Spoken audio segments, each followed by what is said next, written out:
All right, we're back with another episode. Come There we on, go. Cowboys Experience. We're live with the UK Cowboys, and we are about to get this going one way or another. We got Mike, we got Paul, we got Barry Griffith in the house, man. What's going on? How everybody's feeling? Yeah, Wow, look at this. Another Look at mic it. in the building. Who's that crazy guy? Hey, what's up, fellas? Yeah. We got another surprise guest. Yeah. But the question is, though, how are you, Law? Well, 4-2, man. If you were to tell me, man, hey, the Cowboys heading into Week 7, they will be 4-2 when Dak Prescott went down, I would say, you know what? I'll take that. Yeah. We shouldn't be having the conversation right now of the Cowboys could go to the playoffs. We shouldn't be having that conversation. No. Still too soon. It's too soon. I just look at it like this, though. We do have 2 back-to-back home games, and they are against the Lions and Chicago Bears. So we okay, man. We played the heaviest part of our schedule on the front end, and we came out 4-2. You can't really complain with that. I mean, we kind of knew going into this game against the Eagles and that, like, the kind of walls were against us. We were the underdogs, etc. And if we were to get the win, hey, it's an added bonus. It beats those dirty birds, but unfortunately, it did not. So, but hey, but the show must go on. Hey, I think a lot of people even with Dak, I think a lot of people probably the Cowboys are 4-2. Right. So, I mean, you got Tampa Bay, Cincinnati, and at Philadelphia. I mean, there's three tough games. Yeah. And you think about it, they did it with backups. They did it with missing parts, and they've done the 2 Super Bowl teams from last year and 2 division rivals in their stadium. Right. Yep. And the first time they gave up more than 20 points in all 6 games. Yeah. And in fairness, a lot of those mistakes could have been avoided, like the takeaways and stuff like that. The 4th down situation where Dante Filler jumped offside, that could have been 3 points instead of 7. So there's a lot of things, a lot of moving parts in that game. I think the other big mistake is why didn't they challenge CeeDee Lamb's?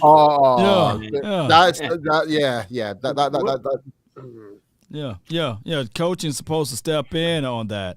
Let me ask y'all 3: Are you guys team Mike McCarthy? I'm still am. Yeah. I'm still am.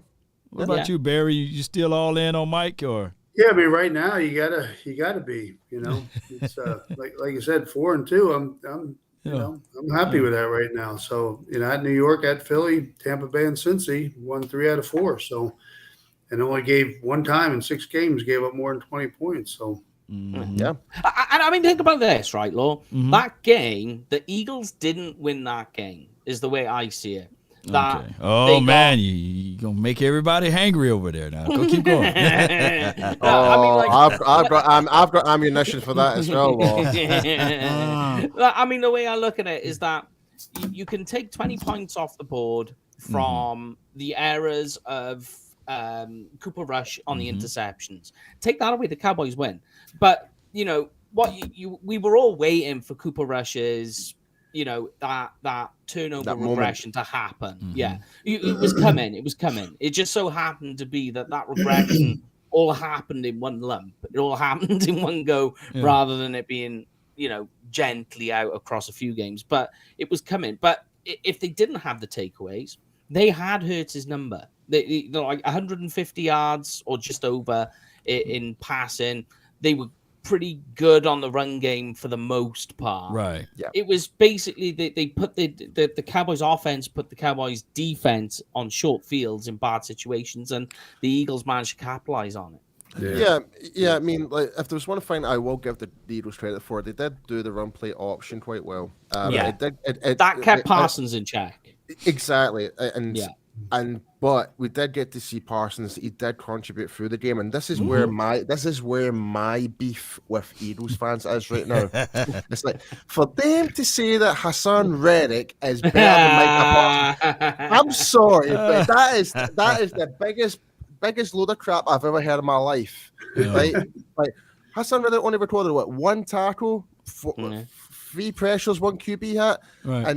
and he wasn't even dropping back into coverage in that, and you had Micah Parsons go back to coverage. Almost got an interception, I might add.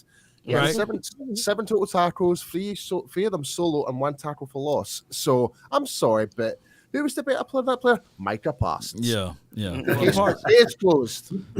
Parsons is that guy, so I get it, right? The Eagles always want to do comparisons and analysis of their players versus our players and their defense versus our defense, and they try to say, well, Cowboys, here come the excuses, because y'all lost, because y'all gonna say that we didn't have Dak Prescott, blah blah blah. But when we look back at everything, yes, you look at it and say, all right. If the defense for the Eagles was just that great, did they put a finger on Cooper Rush? Did they sack him one time? Nope. No, there was no sacks. No sacks. Right. So and Zeke, they failed to stop Zeke with 6.2 yards per carry. Right. I think there was only three QB hits. That was about it. That's the only time they actually got to Rush was just through the QB hits, but that's not really a statistic that it gets really recorded as much. So, but in terms of actually making the play and actually going back in yards, no, they didn't do that. So, yeah, I think Zeke loves playing Philly. He do. Oh yeah, yes, indeed. That's true. Yeah, I mean, because. And that's then here's the good thing about the Cowboys backfield with the running backs is if Zeke is having a big day, people will go, well, where's Tony Pollard? But it works the other way, is if Zeke's having a quiet day, Tony Pollard is the other guy who suddenly steps up and he's having the big day. So it seems to be if one's on fire, the other one is a little quiet, which isn't, people will complain about that, but think about it. It's not a bad thing. No. If a guy is going for 90 yards and a touchdown in one game, and the next game he's doing 20, 30, 40 yards, and the other guy's going the other way, that's not a bad thing because it's all about body maintenance as well. There is 17 games plus the playoffs. Yeah, I think the balanced approach should be a mixture of Cowboys, can we get to anywhere to 20 to 25 passes with the quarterback and then allow the balance within the balance of the running backs? I would look at Ezekiel Elliott anywhere from 15 touches. It must be 15 touches. And Tony Pollard, if he can give you 10 touches, that will be a unique and wonderful recipe for the Cowboys because when it's balanced, I think that we play our best games. And when I look back at the Eagles game, they played more like Cooper Rush, like hear me out. Don't shank me, guys. But Jalen Hurts played more like Cooper Rush than Cooper Rush played like Cooper Rush this last game. He was 15 for 25 for 155 yards. Those are things that I look for, right? I look for that out of a backup quarterback. And unfortunately, we tried to sling it all around the field against the Eagles. And the strength of their team, as if I can look at it right now, the secondary. They got guys that can pick the ball off and scrape and cover pretty well. Passive defense is their big thing, And, if you fall into the trap with them as well, and this is where they're quite good, is that if you fall into the trap of trying to chase the game, right, then they're all over you. They're all over you. You've lost it. Right. Because it's like you literally play into their game. And they were playing with a good level of tempo too. But what is crazy is I was reading somewhere that their third quarter, both offense and defensive production, is one of the worst in the NFL. Yep, 0 so points. they get ahead quite early in the game and just slack off in the second half. Well, I got this before we get into any other detail. I was saying even in week 1 before the season kicked off, I said you do not want to peak in September nor October. Around this time last year, you guys remember there was another team, a bird team, by the way, the Cardinals. They were 7-0. And everybody was like, they're going to the Super Bowl. They got the MVP, Kyler Murray, the defense, Buda Baker, and all of those guys. They got a vaunted defense. And then they was right with us in the playoff, sitting on the couch after the first week of the playoffs. So you don't want to peak too soon. And I'm not trying to throw any jabs at the Eagles, but, I'm just saying you may not want to peak too soon. It's a long season yet. 11 more games. True. And speaking of 11 more games, Barry, can you tell us about Cowboys Experience, what we got in a few days? Yes, sir. This Saturday at the Toyota Music Factory on the Texas Lottery Plaza, we have Sam Williams, Tyler Biotish, Kenny the Short Gant, and, of course, the world famous now Sheriff the Crazy Bar Horse going to make another appearance for Saturday. Yes, indeed. And that's from 2 to 4 p.m. Registration at 1:30 down at the Lowe's Hotel in Arlington. We have the Drew Pearson Hall of Fame bash with Drew Pearson himself, his teammate and wide receiver mate back in the day, Tony Hill. And our good buddy Isaiah Stanback. And that's from time changing that now. It's 4:30 to 6:30. So it makes it more advantageous for everybody there also. So. Hey, Barry, can you tell us a little bit about Tony Hill? Because I think that do he have a chance? Well, he don't have a chance. You know what I'm talking about, right? The crazy thing, he has great stats. I mean, he has great stats. Yeah. And if you look those up, they're awesome. But I don't know. I think it just look how long it took for Drew to get in. And I don't know. There's always an outside chance because, that was the thing back in the day. You look at Drew and Tony Hill and Tony Dorsett, Mr. Third Down Preston Pearson, of course, then Captain Roger. It's some pretty awesome weapons back in the day. But Barry, don't suppose at these events the USA cheerleaders are going to be there in appearance, will they? You said cheerleaders? Yeah. A lot of former cheerleaders. The current cheerleaders, of course, are on kind of lockdown on some of that stuff. But we have some really wonderful. In fact, and then we have Natalie, who's kind of really involved with the making of the cheerleader squad. She does a lot of the interviewing and things like that. But she's does some of our MC work. She sits in Law Nation and Cowboys Experience media tent there, and tries to grab. Of course, I think she had more pictures with a horse last time than anybody. Well, without further ado, we have a special guest on the show, Barry. Without further ado, would you like to introduce him?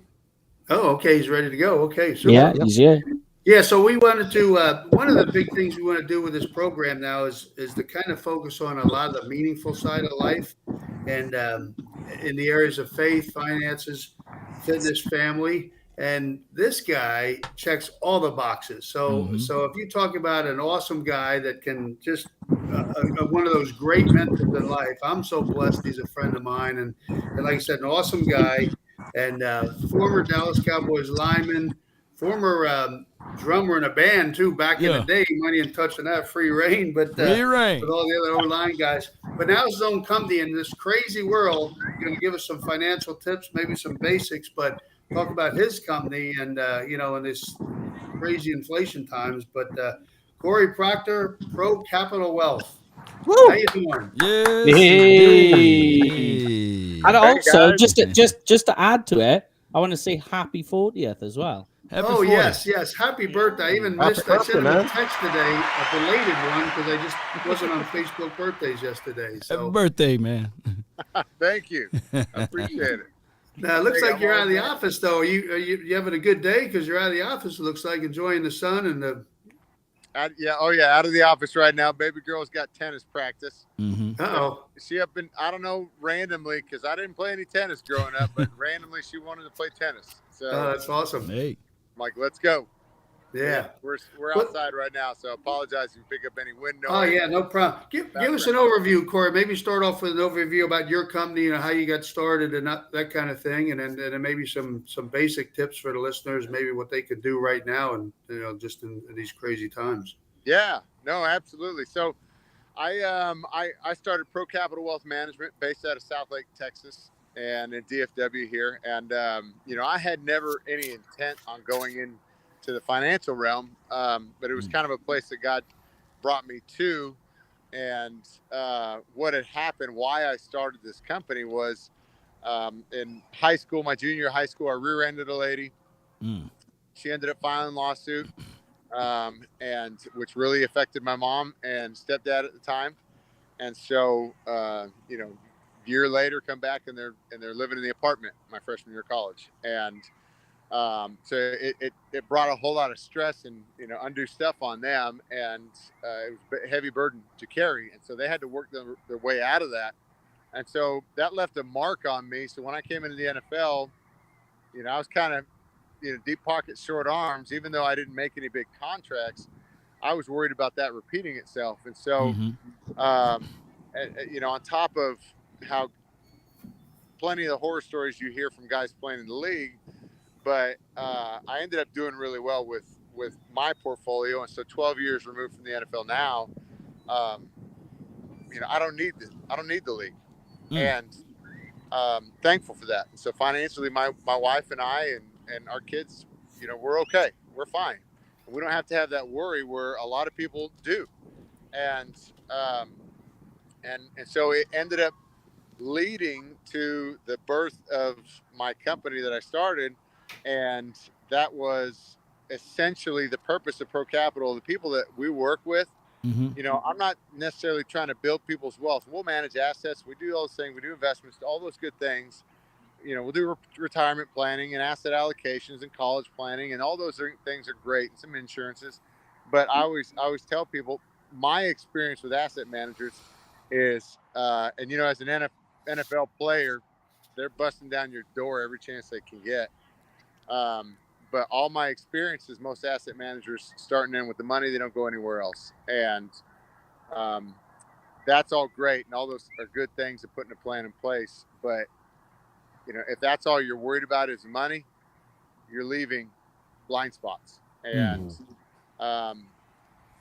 where the first place that I go is more risk management, where I'm looking for train wrecks. And basically at 20, I might've been able to lose it all and go gain it back. But at 40 with a wife and 2 children, I have zero intent on starting over. Right. And so the people that I work with are the ones that what? We're continuing to build our legacy, but we just want to make sure it doesn't get stolen. And, as our faith comes into it, the enemy comes for only three things: to lie, kill, and steal. Lie, steal, and kill. Right. And so he wants to lie to you, fill you with disbelief. He wants to kill any relationships that you have, and he wants to steal any influence that the God-given influence you've been given, and resources is part of that. And so if I can limit somebody's money, I can limit their reach. And so what we do is look for train wrecks that could potentially destroy our plan. And so in a nutshell, I'm looking to put somebody's life in a vault where it's not subject to judgment and lawsuit or some other major train wreck. So that's a big thing of mine. And I'd encourage people, like right now, as we're looking, markets are crazy, economy's crazy, inflation is insane right now. Yeah. Right. And so everybody's facing these problems to different degrees, and we're looking at more. And so things that I would look at right now is like, okay, if you're looking at your investment portfolios and you're having to take a big gulp, just like me, what you need to have prepared is to lean on your cash bucket. You need to have plenty of cash on hand to lean on that and not have to realize any sort of losses if you don't have to, and pull out of that investment portfolio. And be prepared to weather this storm through 2023. I mean, we have an administration that is completely bankrupt, economically bankrupt, and they just want to spend like crazy, and they want to squeeze these interest rates when interest rates don't cause inflation. Cash flow causes inflation, and so much money supply that we have out in the market right now is the reason this inflation is so high. and so they need to squeeze that. But the problem with our governments in the past is they'll squeeze interest rates enough so far that they might cause something to break. And so, that's why you need to have plenty in your cash bucket right now. Save a bunch in the bank in case you have a rainy day. Watch your spending, right? Don't make any wild, extravagant spends right now that's going to deplete that cash bucket. But be prepared for heavy, crazy markets through this whole next year. And so, why? And so I'd say, like, okay, you could ask Corey, all right, if I'm not necessarily focusing on that, or I should ride that storm out, knowing that cycles come, right? Bull markets end, and bear markets end, and they eventually reset. So if that's the case, say, what could I work on? Well, if this is the case, if you need a little takeaway from that, this is the perfect time to start focusing on the major other areas of your life that might be affected. Stuff's like your estate plan, right? I need to make sure that my assets aren't subject to probate if something should happen to me. Majority of people don't have any sort of guardianship papers when it comes to their minors, to their children. Big facts. And it's not automatic in every state where if I pass away, guardianship is left to the surviving spouse. It's not an automatic thing. So you need legal documents in place to make sure the government doesn't have any, or the state doesn't have any overreach when it comes to your children or your. We might have lost you, Corey.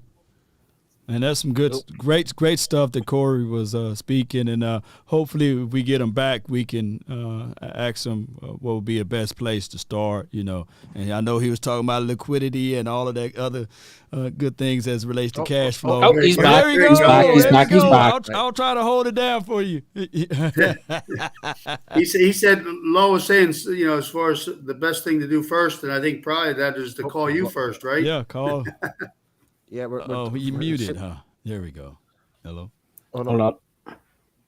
1 minute. There we go. We building the plane as it fly. Yeah. Corey, you've muted yourself. If you just press unmute, and you'll be free. Okay. So he's disconnected. So I think he'll come back in, folks. Back in. Yeah.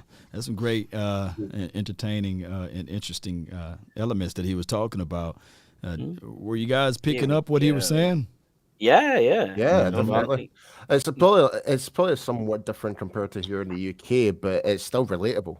Can we? Yep, there we go. I think we can hear you. You're back in, mate. Hey, sorry guys. That's right. No problem. Keep going. Where did I leave off? Just as far as the crazy time you're talking about wills and guardianship and guardianship. Oh, yeah. Wills. No, those are huge. Like, I mean, provisions in your financial life to make sure that your assets or your money's going to where you want it to go, and not to probate, the hands of the government. About $2 billion a year gets lost in probate every year. That's money that's already been taxed. Or somebody else can't contest for your estate. And I'll give you an example. So I had another former teammate of mine, and I was explaining the issues with probate. The problems with probate is that when you pass and you don't have any sort of estate plan in place or a probate bypass tool, and if your assets are subject to probate, well, it's a public process. So everybody and their mom can see what you left and who you left it to. So privacy is a problem.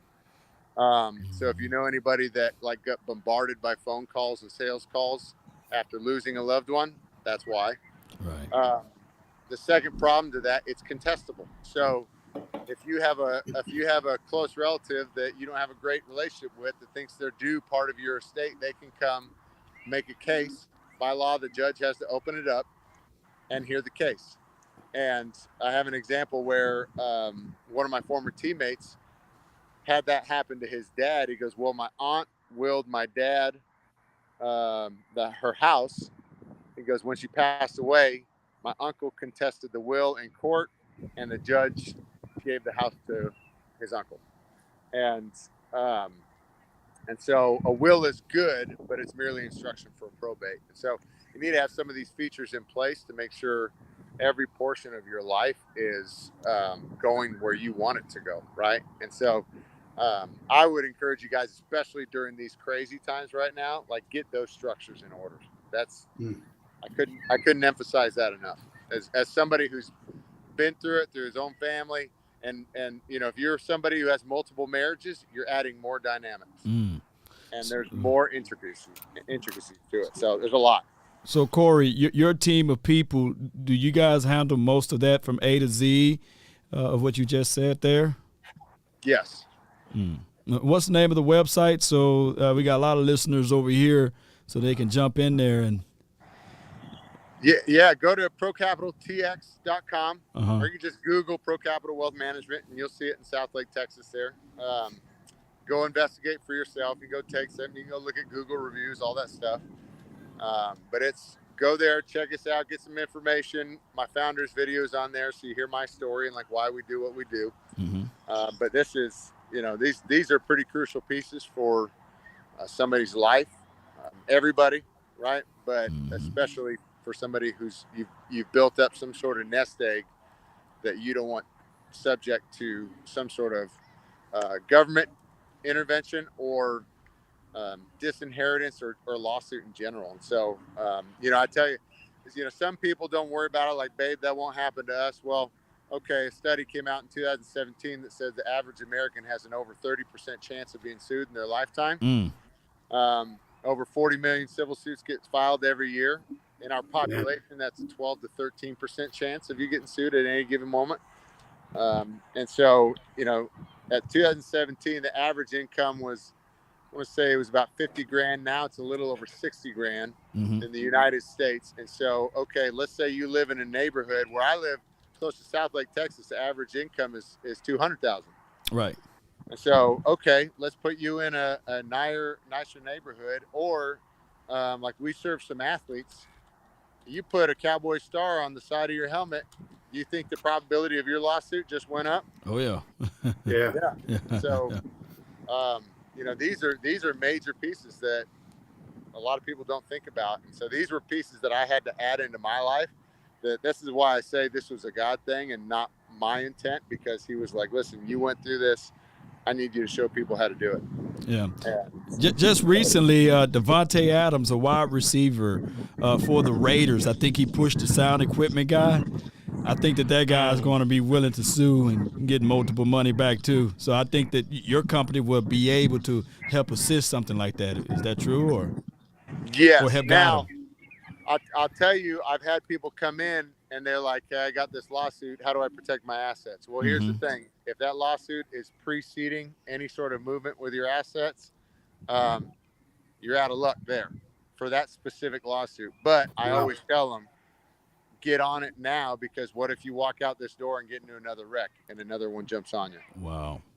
So look, like, I'm not advocating for anything, but that quarterback in Cleveland, right? Cleveland. The guy that had the big from Houston that's facing all these stuff, right? Oh yeah. Deshaun Watson, yeah. Okay. Deshaun Watson, yeah. Right, yeah, him. So if he's got any of his assets that could be subject to the lawsuits pending right now, but if he were to take care of business right now, any other further judgments that might be coming against him could potentially be circumvented, and any of those assets could potentially be saved from that, right? So, you know, there's instances like that where, like, you know, I'm not advocating one way or another for the guy, but I'm just saying, if you're like me, I'm not willing to start over. So, you know, I'll go fight anybody all the time, but like I built up our life, and I want to make sure my wife and my babies are taken care of. So, no doubt. Agreed. No doubt. Yeah. Well, thank you so much, Corey. It was awesome stuff as always, and we appreciate you. And go watch your daughter play some soccer. We thank you so much for jumping on. man. You guys. Hey, Corey, I was going to ask you one football question. I know you with your daughter out there. I think we was talking a little bit when you was at the Cowboys Experience event. can you update me on your thoughts with Tyler Smith? Oh, come on, man! That dude is rolling right now. He's everything I expected and hoped for right now. I mean, this guy, he's made some rookie mistakes. I mean, and listen, you're going to put Aaron Donald against him. You're not going to struggle a little bit, please. All right. But this guy is doing so good. His run game is taking off, including Terrence Steele, right? Yes. Yes. That's exactly what I'm talking about. O-line talk. They just finished. And I tell you what, man, I'm like, I love it. You know, coaches love it. People, that jazzes the stadium up when you see Terrence Steele run around and pancake a dude out on the perimeter. Oh, yeah. That's the coolest thing in the world. I get jazzed, man. I love it. Yeah. What he did to Avante Maddox was just sheer, beautiful, just pancakes all over the place. So it was just absolutely fantastic to watch. And even this block on Fletcher Cox for that running touchdown of Ezekiel Elliott, like, no one does that to Fletcher Cox, really. When you really think about it, no one does that. And Terrence Steele had a fantastic game against the Eagles. Like, despite the loss, there's a lot of he did. He's playing well, too. A lot of positives you can take from this game and go forward. And like you're saying there, Law, it's like we don't want to peak too early, but the way our offensive line are steadily growing and growing week by week, they're getting better and better. So one last little plug for Corey too. Not this Saturday, but the week after, 10/29 at the Lowe's Hotel. You can get Corey's autograph and ask him a financial question right away. He'll be there in person. So he'll be there with Drew Pearson and Rocket Ishmael. So. Oh, Rocket. Come on, man. Yes, indeed. Dude, hey, you got to hear a crazy story? Listen to his testimony. If you haven't heard it yet, you need to talk about it that night. Rocket's testimony is insane. Yeah, we're going to try to get him on next Wednesday. So get him to tell you his story, his face story. It's nuts. Yes, sir. No doubt. Yeah. Well, we really appreciate you, Corey. And hey, talk to you soon. Hey, thank you, guys. Appreciate it. Thanks so much, Corey. Cheers, Corey. That's Corey. Come on. Put your hands together for him, man. It was great to have him on, man. Risk management, this guy can talk about some wealth and help a lot of people out. So check out his website. I posted it in the chat area, so you guys check it out, especially if you want more details about his businesses. And of course, I think the most important, you're going to get a good, honest opinion. The guy's awesome, man of faith. I mean, Corey, you don't get much better than that. He's a great guy, and I highly endorse him and his business for sure. Mm-hmm. And he'll talk to you guys for hours about offensive line play, and that's why his face lit up. That sounds like my type right there. Yeah, you got him fired up there. He's ready. Honestly, anything talking about anything within the trenches, that's my. Yeah, that's right. That's Paul. That's Paul's expertise. Oh yeah. He said he was a swing guard for the Cowboys, so he knows all of the ins and outs of it. He said he's not on the level of Zach, but he tried, and so he gives us very good details, especially about that offensive line. It would have been interesting because he played, which is quite ironic you got him on this week, because he played both for Dallas and Detroit. Oh, yeah. And Miami. That's how his career ended, on a bad knee injury. Yeah, that's right. Yeah. Yeah. But, it was kind of funny when they had that band that time. It was him and Mark Colombo and Leonard Davis, and then some other shorter guy musician, but it was unbelievable. They played heavy metal type stuff. Free Reign. If you look that up, Free Reign. Did Tony ever jumped on a stage with those guys? I'm sure he did. Tony was more of a karaoke guy, right? Yeah. He was more of the Journey. Don't Stop Believing. Him and Journey, I think, were. Yeah, yes, indeed. Good old Tony Romo. Yes. Well, we got, speaking of quarterback, we got Dak Prescott news. Over under. It just hit my phone as well. Yeah, it hit your phone. Yeah, so you guys think he's going to play this weekend, right? Or are they going to wait one more week? Has to.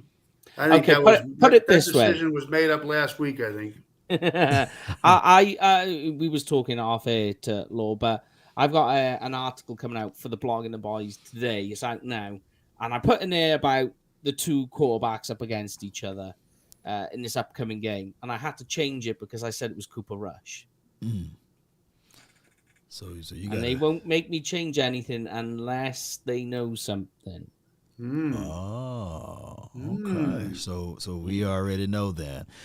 The Cowboys ranked.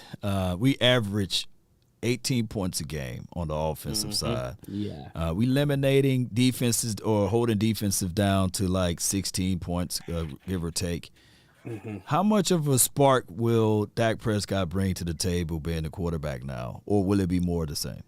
You'd expect That'd it. be Well, huge. huge difference, but you would expect the average to go up substantially, especially against this defense. Yes. For the Lions. Yeah. This defense it's perfect. It's a perfect game back for Dak. I Perfect think. storm. Yeah, it is nice. When you think that the Lions are giving up the most points to any opposition in the NFL. 34 points a game. Can you imagine they allow 34 points a game, and the Cowboys need a spark. We need somebody to step up. I was willing to say, hey, come on, Jerry. Come on, pick up the phone, call someone for maybe a wide receiver. Do we need a wide receiver or are we okay?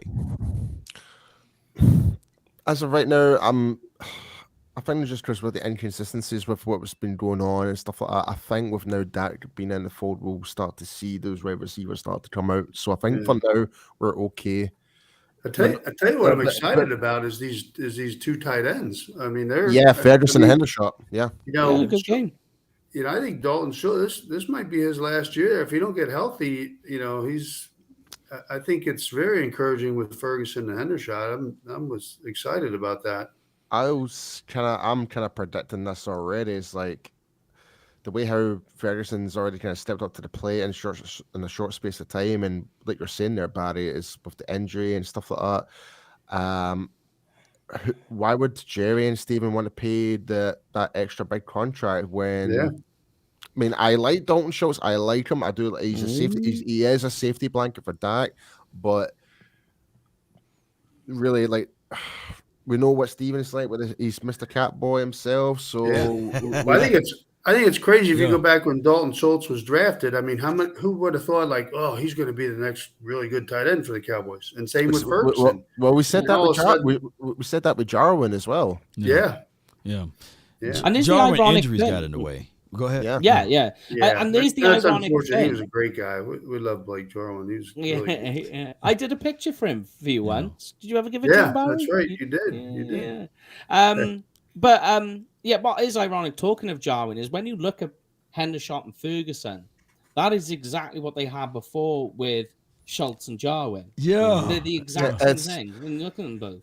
I think Ferguson's starting off a whole lot faster than Schultz Definitely. right now. Absolutely. They got a new nickname for him. Shout out to 105.3 The Fan, Fergushot. Oh, Fergushot. We need to have T-shirts, hats, and stuff. Oh, you could just see the target icon and everything, a sniper scope type of thing with Hendershot and. That's nice. Here's one, though, to ask you, though, that when you think in, say, 3 years' time with development and all the rest of it, though, because this is what I was thinking. I was like, yeah, Ferguson is better than Henry. Like, Hendershot just needs to slow the game. He needs the game to slow down for him. Like, everything's going a little bit too fast, and he doesn't know how to react to it. But I think once he reacts to it and he understands the game a bit more, I think he'll overtake Ferguson. But what do you think in, say, like 2 or 3 years' time of development? Who will be the better tight end? Just as a projection for what you think. Overall, I think that if Hendershot, just fix up his blocking technique just a little bit, I think he have a higher ceiling. Now Ferguson overall he's better than most of the tight ends on our team average wise, because he can catch out of the backfield. He's sneaky. He's a willing blocker, and he got subtle speed. So I look at all of those things, and I think what hurt Hendershot was, his situation in college with the domestic violence and everything, and that kind of muddied the waters and it pushed him back. But if he never had those hiccups, and everything was dropped, by the way, everyone that's watching. That's right. I just want to put that out there. But but I can tell you that I think more teams would have looked at him earlier in the draft or what have you, and I don't think that he would have been undrafted. So I look at all of that. I think that we got a unique team. I can tell you what, $16 million for Dalton Schultz. Yeah. I don't see the Cowboys paying that anymore. You know, No way. And it's quite ironic. You see him coming back injured and hobbling, and you know exactly what it is. He's starting to worry about these guys taking over. That's why he's willing to come in playing with an LC injury, a PCL injury. That he's willing to do it because he's thinking if I give them enough rope, they're going to end up taking my feet away from me. Here. That's it. If he feels threatened because he feels as though he's going to lose his job. Like, despite he's already got that franchise tag contract right now, but end of the season, that's where it matters. It's like he needs to be on the field if he wants to get that new contract, and not just the Cowboys' attention, but all other NFL, all the other teams in the NFL, because they'll be like, do we run a risk paying X amount of money on a guy who's injured, etc. It's so many factors when it comes to making these decisions, but trying to improve your roster. So I just don't see it happening next year. I mean, I hope Dalton can come back and really set the world light on fire, and make really tough decisions. But the way how Ferguson and Hendershot are kind of going in this trajectory right now, it's hard to kind of look and say, Okay. So. Well, to segue to that then, Paul, to a question for you and you, Lauren Barry, and anyone at home, is what does Dalton Schultz need to happen? Say he comes back in this game or Bears. What does he need to have by the end of the season for us to go, yeah, he's worthy of a long-term contract? For me, I don't think it's necessarily the amount of touchdowns. I think it's just more of actually assisting Dak getting up the field more than anything. It's getting into those red zone areas. It seems to be the more important thing, getting that communication with Dak. And if we can get touchdowns from Dalton, then great. But he's going to have to help assist getting that ball upfield. Just That's the primary. For me, it's the primary. The points will come on after that because there'll be other wide receivers. There'll be all the other wide receivers available, etc., etc.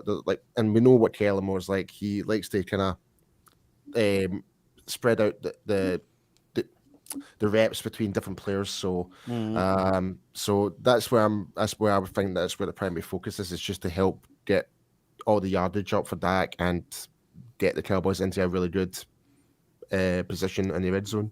Yeah, they just need to get into a rhythm, don't they? That's what it is. That's it. It's rhythm. If he can get back to that same rhythm from last year, then great.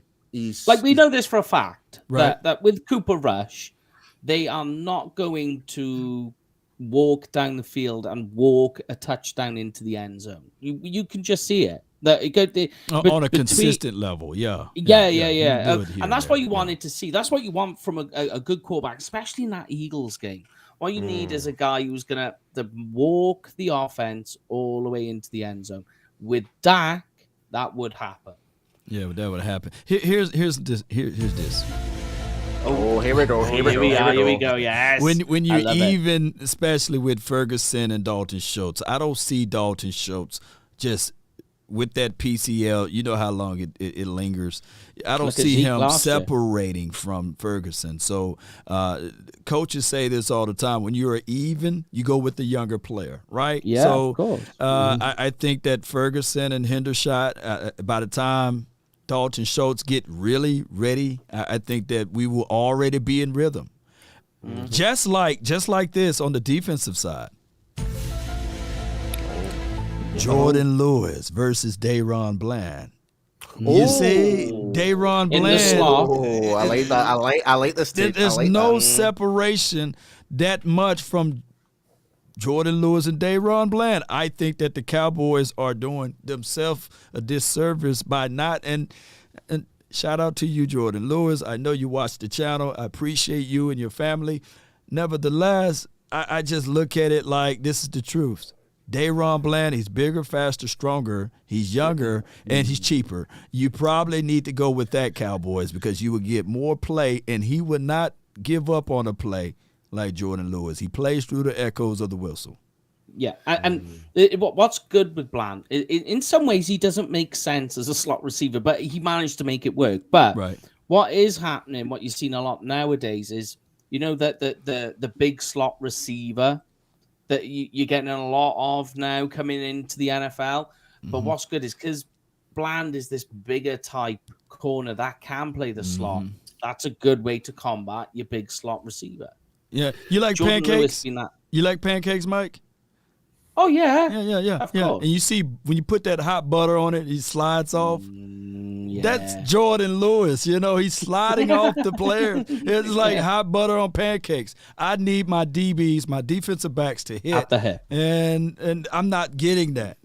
Barry, what you have? Okay, well, I'll play a little music here again now. I just got another plug for you. So now, thanks to Law Nation Sports and his endorsement for Daron Bland, appearing 10/29 on the Texas Lottery Plaza is Daron Bland. Daron Bland, baby. There we go. Let's go. So he'll be out there on 10/29. Come on. Yes, sir. Week from Saturday. That's a great we follow up there, Barry. Law met his dad out there in training camp. So good thing I was talking good things about him. You know, I said, man, he was wearing 30 at the time. I said, hey, that number 30. He is flying out there. He makes 30 look good because we remember Anthony Brown was wearing number 30. And I was like, man, he looks sharp out there. He's aggressive. He's physical. And the guy was like, yeah, say some more. Say some more. I said, yeah. And he got speed. Yeah, say some more. I said, yeah, man. And I looked around. And he said, yeah, man. His father got a deep voice. And he said, yeah, that's my son. You know, I was like, oh. Yeah, so Mr. Bland, shout out to him. He follows the channel as well. And yes, Daron, sir. I think that he plays through the echoes of the whistle. And trust me, I'm not saying that because his father was right next to me. I'm saying that because those were my eyes, you know, seeing him play. I tell you what, one thing I'm really interested in seeing, and this is going to be way ahead of schedule for what anyone anticipated, is Damone Clark. There we go. oh my gosh, Law, Yeah. play your music again. So one more plug here. Paul read our mind, but also on 10/29 appearing around Bland is Damone Clark. Yes, We're indeed. reaching out for the young people to be some stars. Hopefully, coming to Cowboys Experience, we turn them into stars and put some Michael Tovar magic moments on them.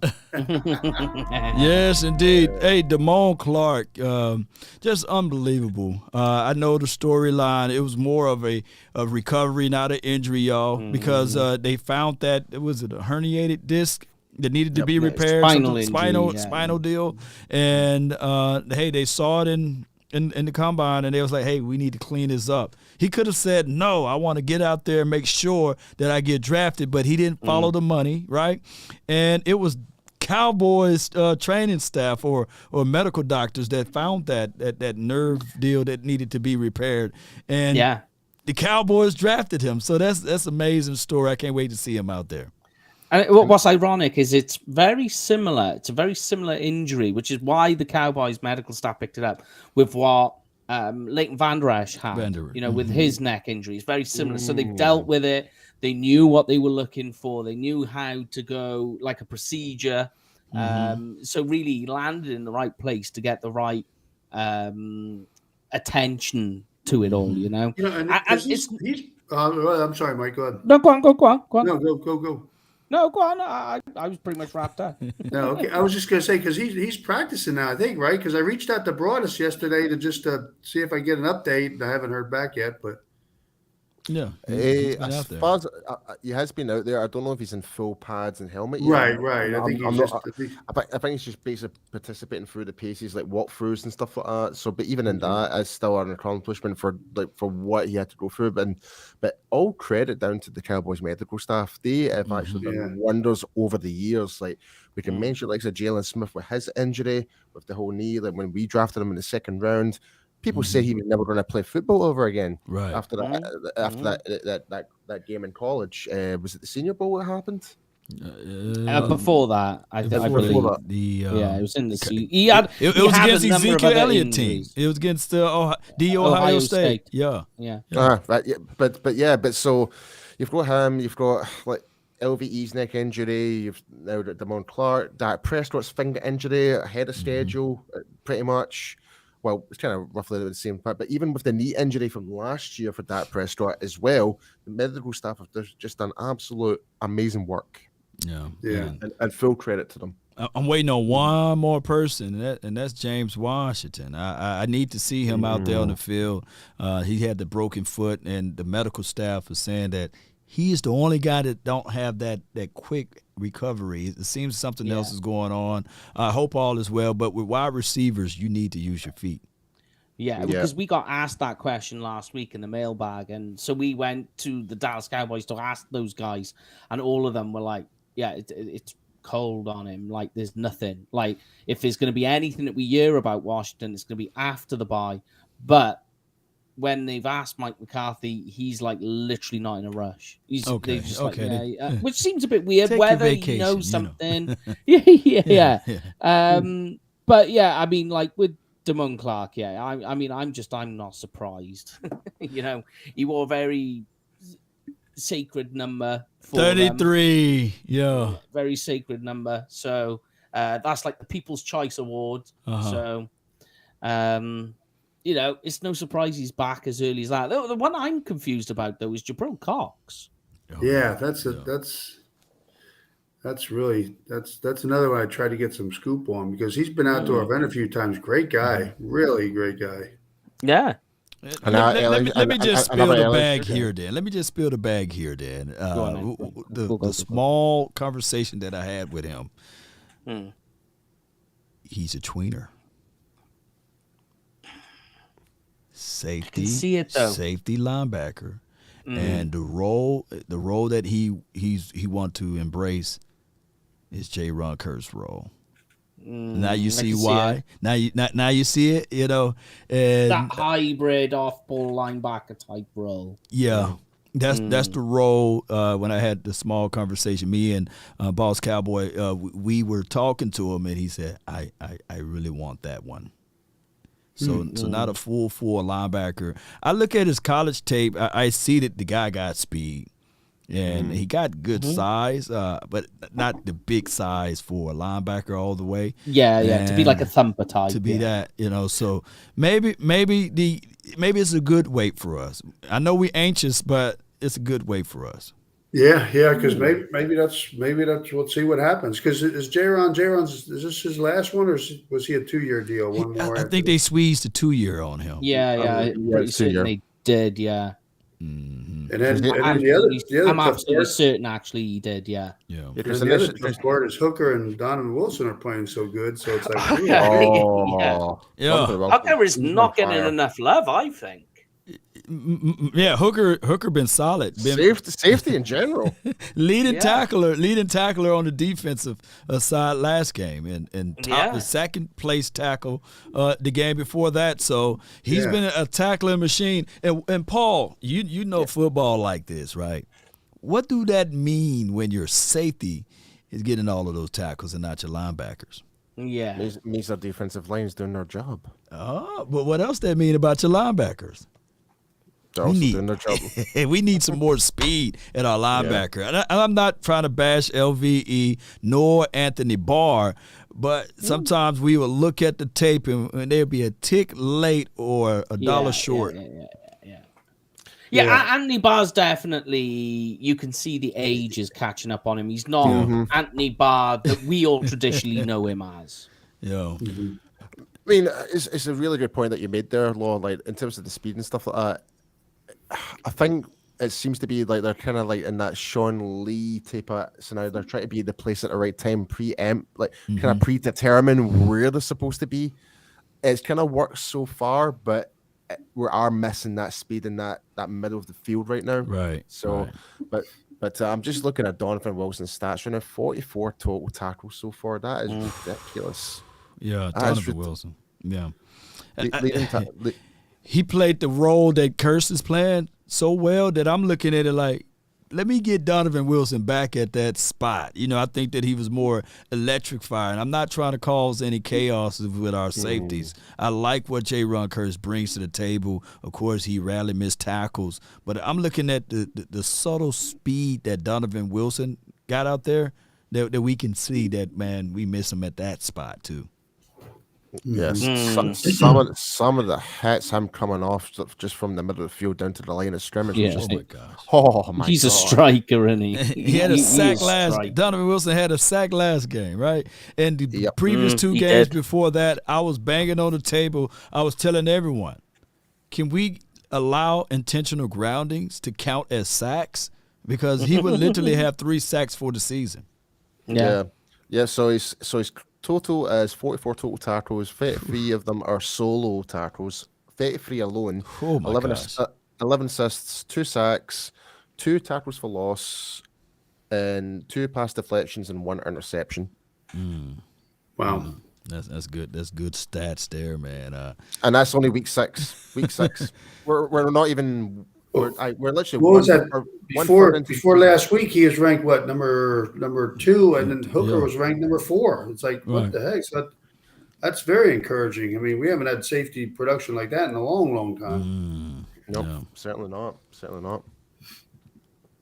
So how do you guys feel about when we line up with three safeties on the field now? How do you feel about that, Paul and Mike? For me, I don't really care, to be honest. I'll be perfectly honest. Like my main forte is mostly defensive line and offensive line, like because that's the position I used to play. So, but in terms of like however Dan Quinn manages to pull out the magic hat when it comes to secondary, I'm fine with it pretty much. But if it's 2 safeties, 1 free safety, 1 strong safety, it doesn't really matter. Like. It just really depends on the scenario, really. I think we're seeing it and where we seem to be in the right place at the right time. Like there's been moments where even that Eagles game where it should have been picked off, it should have been there, but it was just like, so the opportunities are there. So I think the way how putting free safeties out there, it seems to be working right now. So I'm happy with it. Yeah, I mean, I don't mind because I like the way it can confuse the defense, but you've already mentioned the big hybrid problem. Yeah. The big problem with having the 3 safeties is you can make it work, and like you say, with a hybrid position. But what you do need is you need fast linebackers in order to do it, to keep to keep everything ahead of you. And as good as LVE is, and he's a good thumper. Here's the problem: is LVE isn't a bad linebacker. He's not. He's just in the wrong scheme. He needs to be in a 3-4 scheme as a thumper. That's how I see it. You see him a 3-4. What as about you, that Paul? that thumper guy, and in that role, it fits him a little better because it's not even LVE's top end speed. It is him going from stop to that top end. You know, like the acceleration speed. It's not there. It's not, and then he's hesitating before he hit the hole, right? If he got to squeeze down through the B gap, he's like, "Oh, let me make sure that the running back is committing through there." And they say this, and I know Paul know about it. Don't meet me to the hole, beat me to the hole. And lazy feet don't eat. So sometimes when he's sitting there stopping his feet, I'm looking at it like, no, I need for you to get downhill, make that play.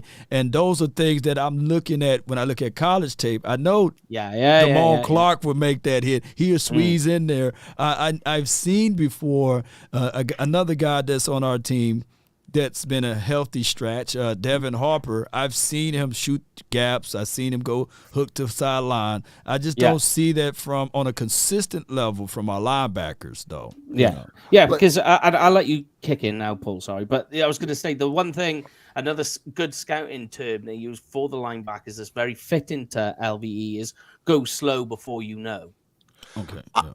You got all these linebacking isms, man. Slow before you know. You sure right about that. Slow before you know, yo. No, go slow. It's just like keeping yourself square to the line, shuffling. You know, waiting to see where the the running back shoots, and when you do, that's where you go. But you're right. He's hitting them too early, and it's kind of like he's second guessing. I disagree. I completely disagree. I was waiting for your reaction there, Paul. I was like, I didn't hear all this stuff. I'm sorry. I completely disagree. Like, LVE, don't get me wrong. I think Van Ness is playing a lot more conservative, yes, but he's fourth leading in solo tackles. No, yeah. I'm not saying he's bad. I'm not saying that. But he seems to be at this is what I was kind of making the whole mannerism, but the whole Sean Lee reference. It's like he seems to be at the right place at the right time. I mean, he's like 21 solo tackles, 18 assists. That's 39 total tackles. He's actually hold on a minute. So in terms of total tackles, he is currently second, and the guy ahead of him is Donovan Wilson. But in terms of solo tackles, he's actually ranked fourth. That's more than Micah Parsons. You're talking about, okay, let me pull up his stats too, 24 solos, 12 assists, I mean, he's grading out pretty well, but it goes to show you that, for example, he got 24 solo tackles. He played over 327 snaps, right? Mm-hmm. And I know that this is a whole different team, and I hate to bring him up, but Jalen Smith, he got 15 solo tackles with 98 snaps. And then there again is, a similar situation with Jalen. I know this can be a touchy subject, but for me, again, it was just speed. It's not that they were bad players. It's just it's a speed. Slow processing system. But, I would tell you this. LVE is playing better ball than Barr right now. And Barr gave us one good game, and that was the Cincinnati Bengals game. I'm trying to figure – look, you guys may be looking at me saying, hey, man, Law trying to get these guys up out of here. No, but I'm trying to figure out how I can make this team 2 to 3% better on that linebacker or 50% better. How? We're looking at that. I think that's why a lot of us are just waiting – maybe impatiently for Jabril. I mean, before he got hurt last season, I mean, every other play it seemed like they called his name out in on a tackle or something. It was like, so I don't know, why the wait there, but it's not even actually been on the field yet, has he? I think he was active for one game, I believe, so far. Because I'm looking at the stats, there's no any recordings of any assists or anything like that. So I'm just kind of. What's the holdup if he's ready to go? Well, trying to find out about those two for next week. Yeah, that's a weird one. And with LVE as well, something where he does come in handy is those mid-range third downs. When you think it's like third and fourth, you see him coming down. He bears down, and he's usually the first guy to get the ball carried. Yeah, he's the guy that hits that A gap like an absolute freight train. He does it well. He does do it well. And I'm not saying he's bad. I'm just saying that. Or is this a trade-off on... And I know Durday been doing a great job. Not a wonderful job, a great job. He's doing that. That's my guy. That's your guy, Durday, right? That's the guy. Former London Warriors head coach. London Warriors. You're talking about a UK legend. See, you know how to appeal to us over here. I knew I had to throw that in there. So with that being said, do we need some extra help on that front? Because when Big Bo got out of there, because he was hurt, he's gimpy. Do we need to pick up the phone call and call Sue or somebody? Nope. Are we okay? We okay? We okay with everything? I'm very comfortable with our defensive line right now. On the front, okay. On the front, Gallimore is stepping up right now. Odigizua is stepping up. He just needs to be more controlled with his aggression, especially after the whole altercation with Jason Kelce in that game. Other than that, they're beating the guys in their gaps from the A gap to the B gap. They're getting in there. Even they're lined up as a 3-tech or 1-tech. They're doing their job. They're forcing running backs to rechange their route and basically closing down the pocket down the middle. So they're doing their job. And in terms of the defensive ends, I'm perfectly happy as well. We were just mentioning a Dorn Armstrong, who's the unsung hero of the Dallas Cowboys right now. 5 sacks. That's his career best so far. He's actually matched his season best right now. But if he just won more, then he's actually had his best season ever. Yeah. I heard arguments that Dorrance Armstrong right now is better than Law and better than most of the guys right now. He had 5 sacks, three block kicks, whether it's punt or field goal, which were very crucial. We was looking for one of those blocks this past game. So he could be a double-digit sack if everything kind of. Yeah. Well, you know yourself. Sure. You know yourself. Shout out to the Laws. Like you know yourself, Lord. Like you watch and study the film. Like for what DeMarcus Lawrence does for this team, it does not go unnoticed. Right. To the faint eye on the TV view of you watching it on Fox or wherever not, you're just seeing the player that actually makes the play. You don't actually see what the other defensive linemen are actually doing to help elevate those other players to get into those positions. And that's the beauty about it's either a 3 front or 4 front against 5 offensive linemen, and they can help separate the gap, help open up the double teams. That's what DeMarcus Lawrence is good at. He's opening up those extra gaps for your LVEs, your Donovan Wilsons, like even the other guys on the other side of the edge on the weak side to get in there and make the play. So DeMarcus Lawrence deserves a lot of credit for what he's doing. Yeah. Sacking and tackles last game, from a defensive front guy or edge, and 6 solo tackles. That's amazing from D-Law. Yeah, so according to ESPN right now, he's 19 solo tackles, 3 sacks, 5 tackles for losses, and 1 forced fumble and a fumble touchdown. Oh, wow. Yeah, scoop and score. Man, that's amazing. You got any questions over there on the in the chat area? None so Q&As? far. More just people saying what's up. Before we talk about, and then we can depart, but we got to talk about the keys to the victory against the Lions. Oh. Yeah. Any one of y'all 3 can go first, keys to the victory, What's that quote from the film Mars Attack where the general shouts to the president? It's like, we must attack, attack, attack. That's what we must do. There you go. That's a good one. On defense or offense? Which way? How we going to attack, Paul? Both. Like, more so on offense, because we need to make a statement out there. With that coming back, if he, hopefully, I think he will be playing. I hope he will be playing. That means we can actually, right, Dak, all the pressure's on you now. Like, what Cooper Rush has done for the team, and that does not go unnoticed. Fair play to you, Cooper Rush. You've done a fantastic job up to this point.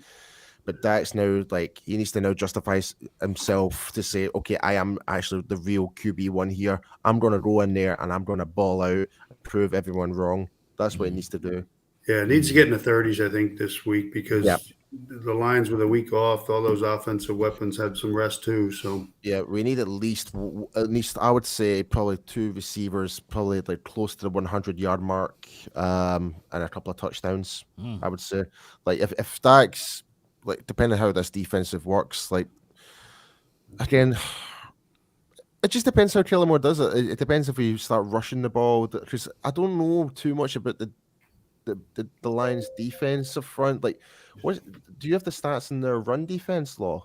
Their run defense is really bad. They're allowing 167 yards per game, which ranks last. Wow. And they're also giving up the most. Eat.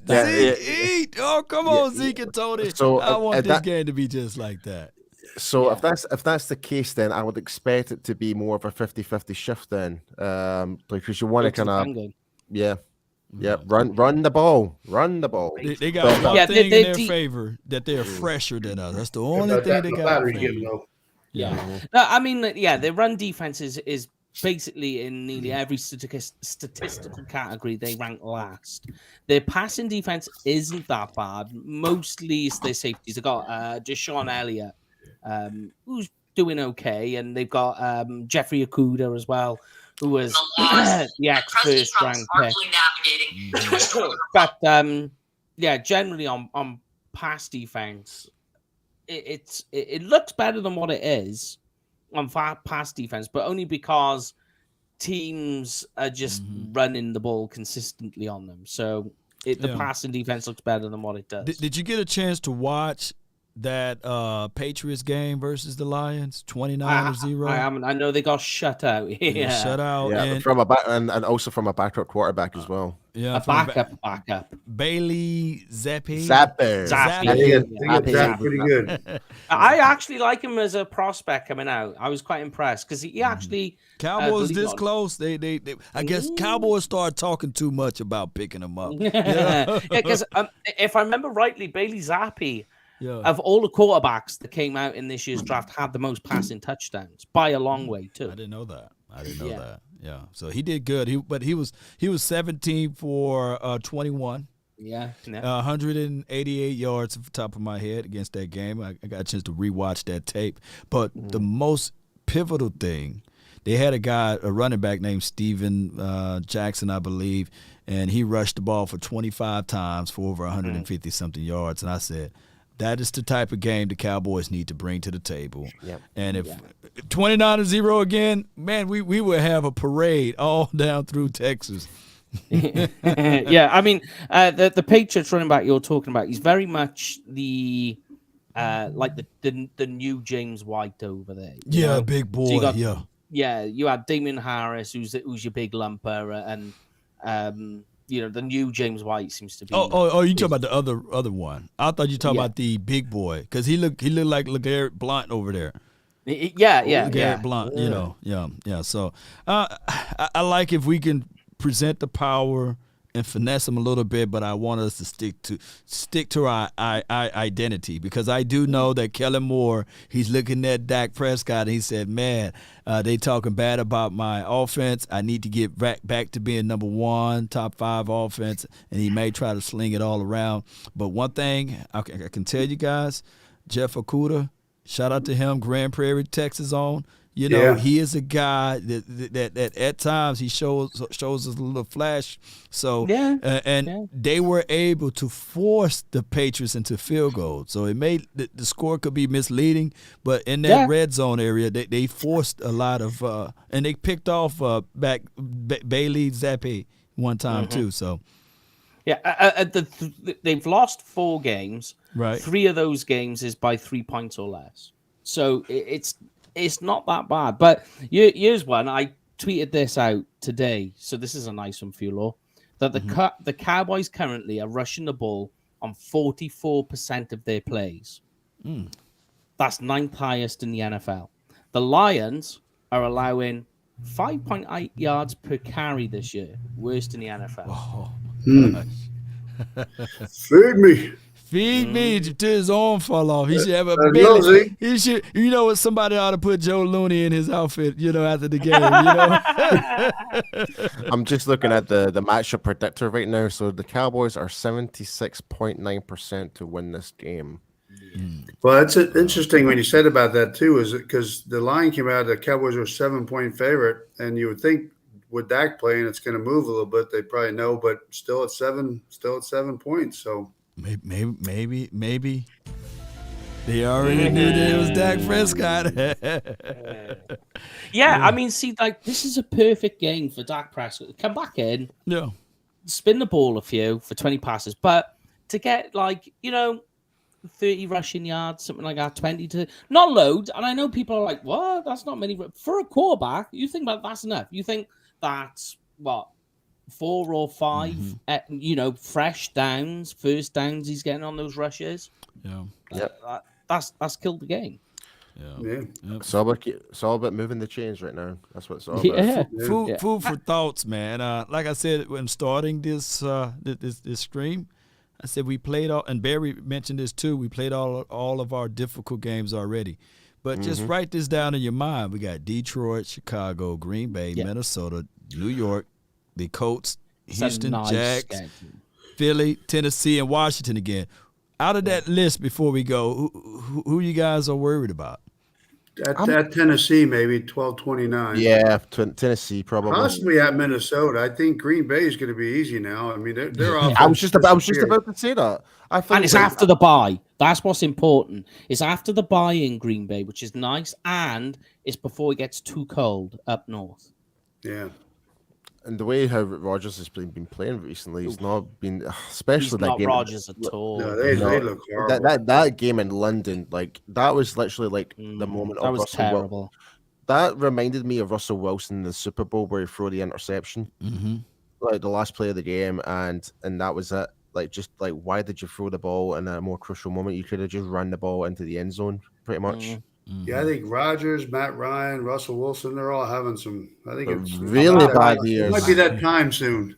Matt Ryan's burned out, man. I last season, I was looking at him and I was just like, this guy's just completely burnt out. He looks tired. Yeah. Thank God. Well, I'm glad I'll be going to that game then. And the Texans game. I'll try and get some stats on all of them. I got tons of them. I got like about 100 stats on this game this week.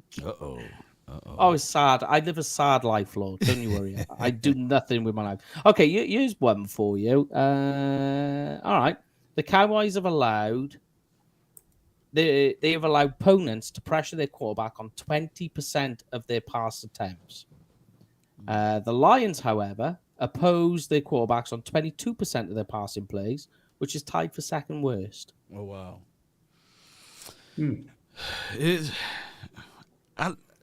Dak Prescott, if he's playing, I would prefer pressure. Yeah, he's one of the better throwers of the ball. Yeah, when he's under pressure. When he getting blitz and pressure, right? Yeah. I don't like when they drop in coverage. You know, it seems as if though that was his kryptonite. That's the weirdest thing of all, right? Yeah. When he drops 7 DBs. Yeah. We're stat for Dak, you know. Y'all still there? Yeah. Okay. Oh, I guess it was on No, you're okay. You're all good. You're all good. Yeah, it's like if you try and play Dak like a traditional quarterback, it looks ugly.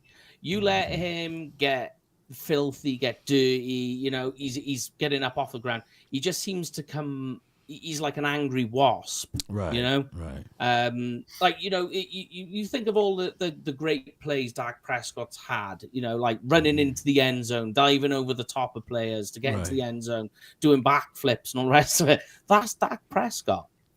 Like, Dak Prescott is not sit in a pocket and throw. And I think in years past, they tried to do that with him. Right. And it just is not natural to him.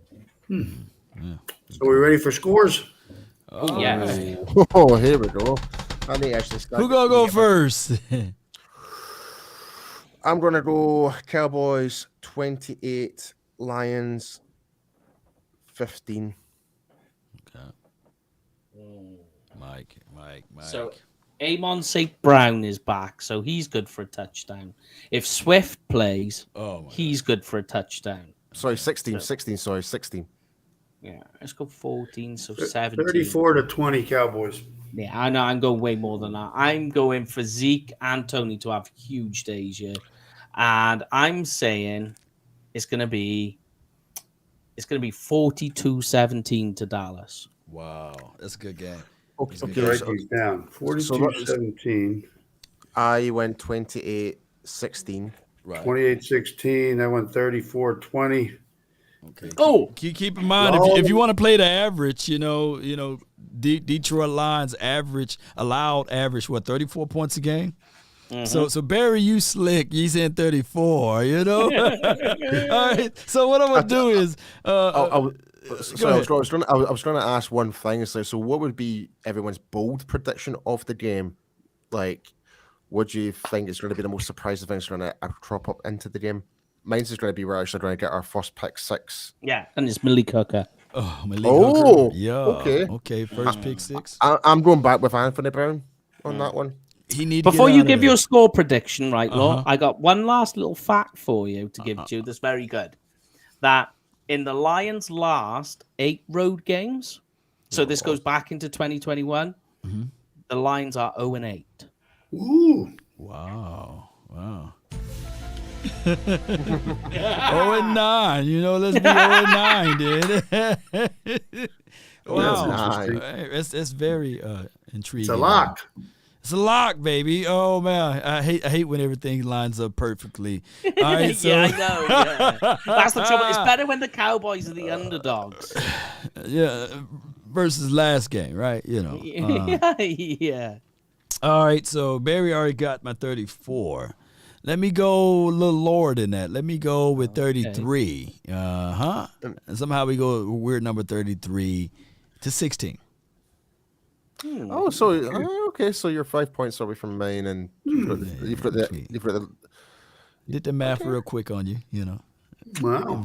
I got you. See, there's so many I can play with right now with stats, but I'm gonna leave it there so I can just keep twitting them out throughout the week. No doubt, man. Right. So many. This was a pleasure, man. We got a chance to get some financial education there, and shout out to Corey for jumping in. And next week, who we gonna try to have on the show, Barry? I think we'll try to get Rocket on because that'd be the Wednesday before his appearance. Then, so Rocket Ishmael. Rocket, he's a another great guy. You know, great guy, great testimony for sure. Can we ever get him to say that he was faster than Dion, or he's not going to say it? We're going to try to squeeze him next week. So, there you go. We'll try and get it out of him. Yeah, we need to hear this. We need to hear this story. Yes, indeed. We need to hear that story there. Rocket, man, boy. Yeah. And Cowboy Nation, those who watching, prepare your questions for Rocket next week. I can't wait to see this event goes off and this weekend, so I can't wait to see y'all out there.